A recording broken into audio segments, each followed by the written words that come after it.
Red bulletin లో breaking news చూస్తున్నాం. తెలంగాణలో భారీ చిత్రాల విడుదల సమయంలో సినిమా టికెట్ల ధరల పెంపు వ్యవహారం మరోసారి రచ్చకెక్కింది.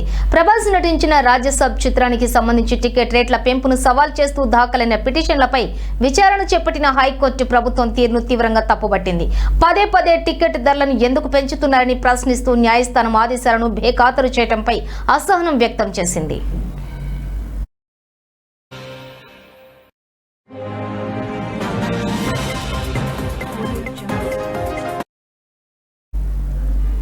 సినిమా టికెట్ల ధరలను పెంచబోమని స్వయంగా సంబంధిత మంత్రి ప్రకటించినప్పటికీ మళ్లీ ధరల పెంపునకు అనుమతిస్తూ మెమోలు ఎలా జారీ చేస్తున్నారని ధర్మాసనం నిలదీసింది.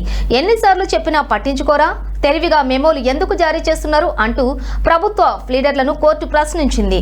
ప్రజలపై ఆర్థిక భారం పడేలా తీసుకుంటున్న ఈ నిర్ణయాల వెనుక ఆంతర్యం ఏమిటని నిలదీసింది.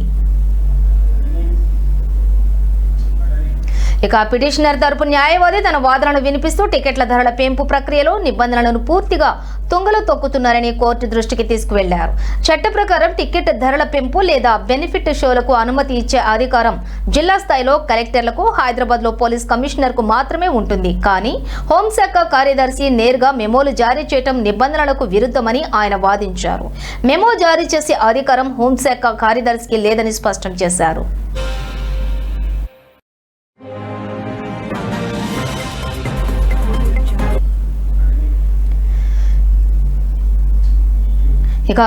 నిబంధనలకు విరుద్ధంగా మెమో జారీ చేసిన అధికారులపై కఠిన చర్యలు తీసుకోవాలని న్యాయవాది కోరారు. చట్ట వ్యతిరేకంగా ధరల పెంపును ప్రోత్సహిస్తున్న సదరు అధికారికి 5 లక్షల రూపాయల జరిమానా విధించాలని ధర్మాసనాన్ని కోరారు.